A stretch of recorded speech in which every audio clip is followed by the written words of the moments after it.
एक बार फिर से आप लोगों का अपने YouTube चैनल श्री गुरुकुल में। और आज हम बात करने वाले हैं यूपी बोर्ड क्लास 10th के हिंदी गद्य इतिहास से संबंधित महत्वपूर्ण बहुविकल्पीय प्रश्नों के बारे में।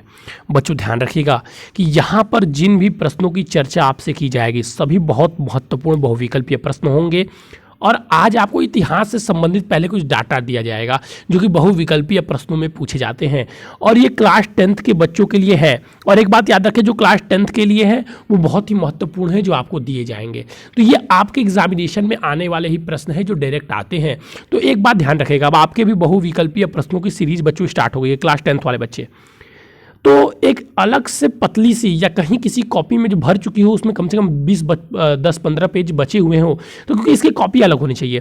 तो बहुविकल्पीय प्रश्न स्टार्टिंग से लिखिएगा जहां से मैं लिखवा रहा हूं, और अच्छे से लिखिएगा ताकि आपको रिवाइज करने में भी बने। ठीक है, तो चलिए बच्चों, सबसे पहले हम चलते हैं काल विभाजन। हिंदी खड़ी बोली गद्य का जो विकास हुआ उसमें हम लोगों ने काल का विभाजन कर दिया कि इतने समय से इतने समय तक एक काल है।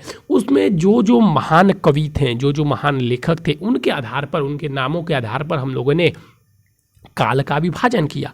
जिन जिन लोगों ने हिंदी गद्य साहित्य के इतिहास में जितना योगदान दिया था उसके आधार पे हम लोगों ने काल को विभाजित कर दिया। तो सबसे पहला जो काल आता है बच्चों होता है पूर्व भारतेंदु युग। पूर्व भारतेंदु युग। भारतेंदु युग के पूर्व मतलब इसका कोई नाम नहीं है, ऐसे ही बोला जाता है कि पूर्व भारतेंदु युग जो था वो 13वीं शताब्दी के मध्य से 1868 ईस्वी तक था। क्या था? 13वीं शताब्दी के मध्य से 1868 ईस्वी तक था। देखिए, जो आपको यहाँ पे पूर्व भारतेंदु युग दिखाई दे रहा है ये बहुत ज़्यादा पूछे जाने वाला प्रश्न नहीं है, क्योंकि पूर्व भारतेंदु युग आपको बस ऐसे ही बता दिया जाता है कि भारतेंदु युग से पहले का समय, भारतेंदु युग से पहले का जो काल था उसे पूर्व भारतेंदु युग कहा जाता था। उसके बाद से आता है सबसे बच्चों, यहाँ से इंपॉर्टेंट आपके चालू हो जाते हैं भारतेंदु युग। तो भारतेंदु युग का जो समय सीमा है, भारतेंदु युग का जो समय सीमा है बच्चों 1668 ईस्वी से 1900 ईस्वी तक माना जाता है। 1668 ईस्वी से 1900 ईस्वी तक जो समय काल माना जाता है वो भारतेंदु युग का समय काल माना जाता है। भारतेंदु युग 1668 ईस्वी से 1900 ईस्वी तक माना जाता है। फिर से मैं एक बार रिपीट कर देता हूँ, भारतेंदु युग कब से कब तक माना जाता है? तो 1668 ईस्वी से 1900 ईस्वी तक जो युग माना जाता है वो भारतेंदु युग माना जाता है। 1668 ईस्वी से 1900 ईस्वी तक जो युग माना जाता है वो भारतेंदु युग माना जाता है। ठीक है सर। दूसरा आता है भारतेंदु युग के बाद आपका द्विवेदी युग, और द्विवेदी युग का समय होता है बच्चों 1900 से 1922 ईस्वी तक।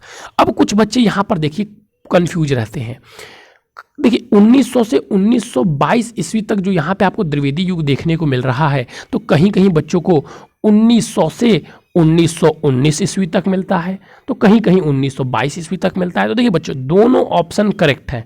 अगर आपके पेपर में 1900 से 1919 तक दिया गया है तो वो मार दीजिए, यदि 1900 से 1922 ईस्वी तक दिया गया तो वो मार दीजिए। लेकिन अगर दोनों ऑप्शन दिए गए, मान लीजिए आपके में ऑप्शन ए में दिया हुआ है 1900 से 1922, ऑप्शन बी में दिया हुआ है 1900 से 1919 तक।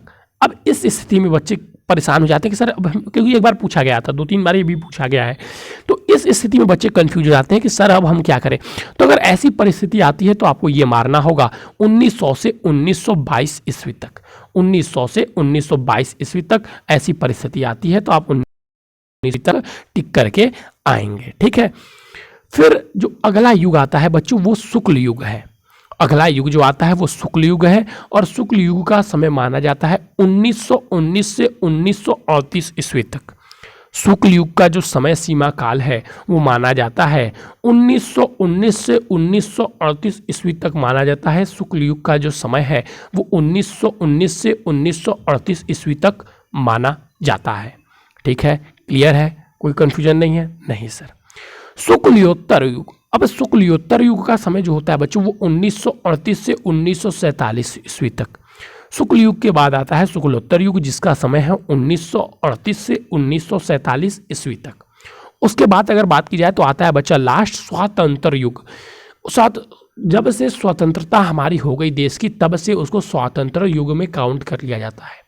तो जो स्वतंत्र उत्तर युग है वो 1947 से, क्योंकि हमारी स्वतंत्रता हुई थी, तो 1947 से जो अब तक हमारा है ये स्वातंत्र युग चल रहा है। ठीक है, अब आपको, मुझे नहीं लगता कि हिंदी खड़ी बोली के गद्य के विकास से आने वाले, काल विभाजन से आने वाले कोई प्रश्न में आपको कन्फ्यूजन होगा, क्योंकि मैंने सभी तरीकों से जिस प्रकार से प्रश्न आते थे आपको समझा दिया है। अभी इस पर आधारित बहुविकल्पीय प्रश्न भी आपको कराए जाएंगे, लेकिन पहले कुछ जो डाटा देने हैं वो दिए जा रहे हैं आप लोगों को। ठीक है, चलिए देखिए नेक्स्ट बच्चों। अब नेक्स्ट पूछा जाता है आप लोगों से कि हिंदी की काव्य में प्रथम कचना, उपन्यास प्रथम, कहानी प्रथम, गद्य की बात हो रही है, अभी काव्य में भी हम लोग चलेंगे।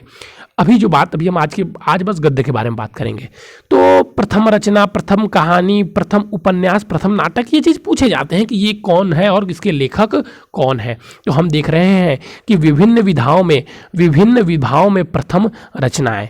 तो ये देखिए विधा का नाम दिया हुआ, यानी कि किस विधा में, नाटक है, उपन्यास है, क्या है। ठीक है, तो हिंदी खड़ी बोली गद्य की प्रथम रचना ये जो बताई जा रही है ना, इसका आपको उससे मतलब नहीं क्या है क्या नहीं। सबसे पहले आप ये जान लीजिए कि ये जो है वो प्रथम रचना है। अगर आपसे पूछे कि हिंदी खड़ी बोली गद्य की प्रथम रचना कौन सी है, हिंदी खड़ी बोली गद्य की प्रथम रचना कौन सी है, तो चंद छंद वर्णन की महिमा जो है, चंद छंद वर्णन की जो महिमा है, जो कवि गंग जी द्वारा लिखा गया है, वो हिंदी खड़ी बोली की प्रथम रचना है। फिर से मैं एक बार रिपीट कर देता हूँ, चंद छंद वर्णन की महिमा जो है वो हिंदी खड़ी बोली गद्य की प्रथम रचना है, जिसके लेखक कवि गंग जी हैं। हिंदी खड़ी बोली गद्य की प्रथम रचना कौन सी है, तो चंद छंद वर्णन की महिमा, जिसके लेखक कवि गंग जी हैं। चंद छंद वर्णन की महिमा, जिसके लेखक कवि गंग जी हैं, वो हिंदी खड़ी बोली गद्य की प्रथम रचना है। हिंदी खड़ी बोली गद्य की प्रथम रचना कौन सी है, तो चंद छंद वर्णन की महिमा, जिसके लेखक कवि गंग जी हैं, हिंदी खड़ी बोली गद्य की प्रथम रचना है। ठीक है, ठीक है सर।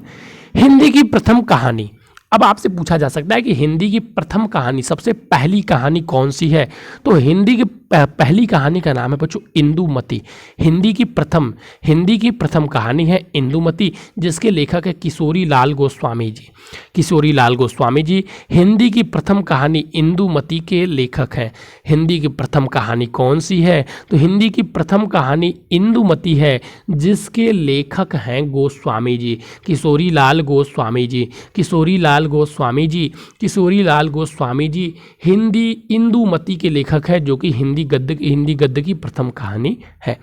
हिंदी का प्रथम उपन्यास, आपसे अगर पूछे कि हिंदी का पहला उपन्यास कौन सा था, तो इसके लिए आपको बताना होगा कि हिंदी का जो प्रथम उपन्यास था वो परीक्षा गुरु था। हिंदी के प्रथम उपन्यास का नाम क्या था, तो सर हिंदी के प्रथम उपन्यास का नाम था परीक्षा गुरु, जिसके लेखक थे लाला श्रीनिवास दास। हिंदी का प्रथम जो उपन्यास था वो था परीक्षा गुरु, और उसके लेखक कौन थे, तो उसके लेखक थे सर लाला श्रीनिवास दास। ठीक है, अब आपसे अगला प्रश्न पूछता है कि हिंदी का प्रथम नाटक कौन सा था, तो बच्चों याद रखेंगे हिंदी का प्रथम नाटक नहुस था। हिंदी का प्रथम नाटक नहुस था, जिसके लेखक गोपाल चंद्र गिरधर दास जी थे। हिंदी का प्रथम नाटक कौन सा था, तो हिंदी का प्रथम नाटक नहुस था, जिसके लेखक गोपाल चंद्र गिरधर दास जी थे। हिंदी का पहला नाटक कौन सा था, तो सर हिंदी का पहला नाटक नहुस था, नहुस जिसके लेखक गोपाल चंद्र गिरधर दास जी थे। तो नहुस के लेखक कौन थे, गोपाल चंद्र गिरधर दास जी थे। बहुत बार आपसे प्रथम करके नहीं बोलेगा, ये रचना दे देगा, पूछेगा इसके रचनाकार कौन है, तो इनका नाम आपको, लेखक का नाम बताना होगा। ये सारी रचनाएं हैं और ये लेखक का नाम है। ठीक है, चलिए बच्चों अब हम लोग आगे की ओर बढ़ेंगे।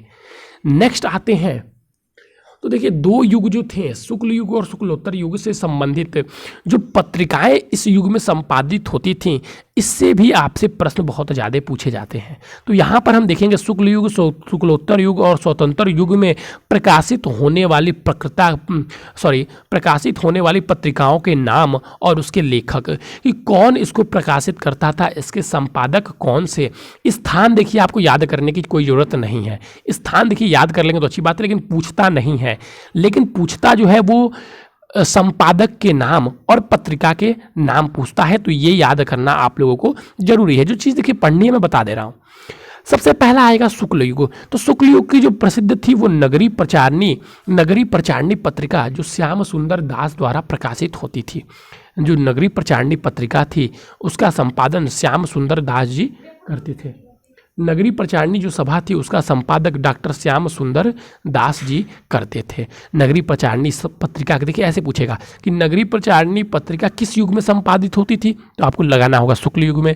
फिर पूछ सकता है कि नगरी प्रचारणी पत्रिका के संपादक कौन है, तो आपको टिक लगाना होगा श्याम सुंदर दास। फिर आपसे पूछ सकता है कि आपको 3-4 ऑप्शन दिया रहेगा, कहेगा शुक्ल युग में प्रकाशित होने वाली पत्रिका कौन सी है, तो उसमें से एक ऑप्शन रहेगा नगरी प्रचारणी संविभा या हंस। तो आपको लगाना होगा कि नगरी प्रचारणी पत्रिका जो है वो शुक्ल युग की पत्रिका है।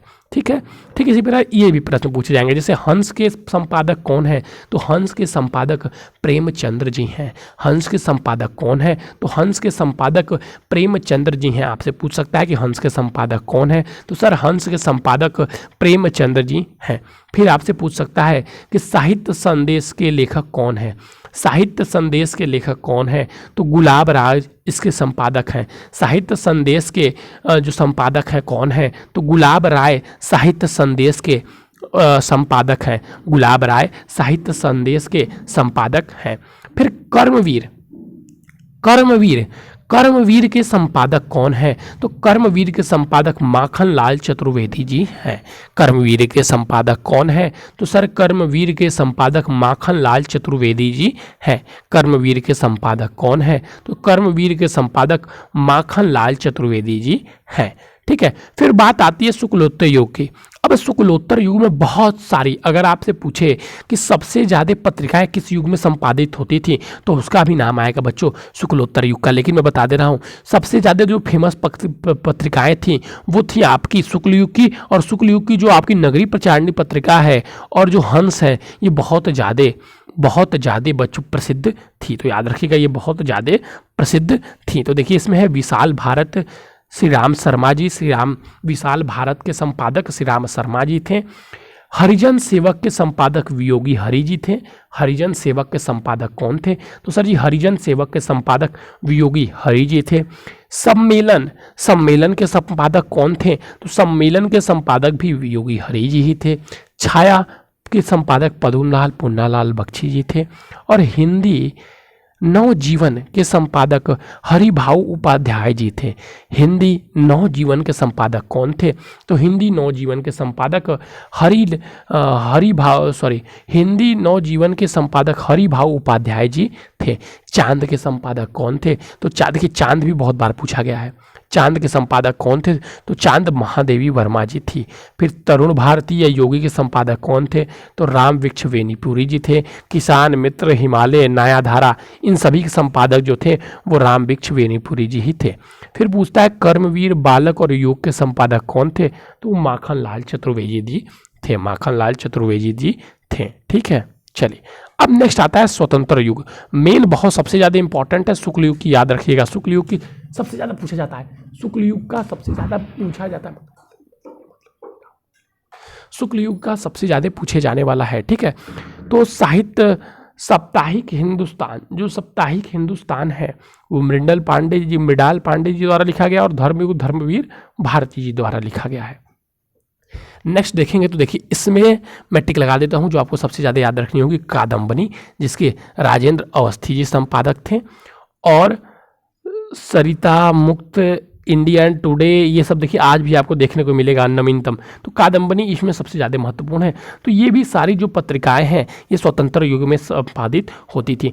आपको सबसे ज़्यादा किसको याद करना है, आप चाहें तो देखिए इसको तो आपको याद करना ही मतलब करना है, लेकिन सबसे अच्छी तरीके से आपको शुक्ल युग के याद होने चाहिए। ठीक है बच्चों, शुक्ल युग के आपको बहुत अच्छी तरीके से एकदम क्लियरिटी से याद होने चाहिए। ठीक है, तो चलिए बच्चों आज के लिए बस इतना ही। Thank you, have a nice day. मैं बताना चाहूँगा कि अगर आप इस वीडियो को बच्चों पहली बार देख रहे हैं तो हमारे चैनल पर यूपी बोर्ड क्लास 10th की और 12th की पूरी तैयारी बिल्कुल फ्री में कराई जाती है, नोट्स और टेस्ट और डाउट सेशन के साथ। अगर आप भी बच्चों करना चाहते हैं तो पहले हमारे चैनल को सब्सक्राइब कर दीजिएगा, फिर वीडियो को लाइक कर दीजिएगा, फिर बेल आइकन को दबा दीजिएगा और फिर डिस्क्रिप्शन में दिए गए व्हाट्सअप नंबर से हमें मैसेज कर लीजिएगा बच्चों, जिससे कि आपको इंपॉर्टेंट नोट्स PDF मिलते रहेंगे।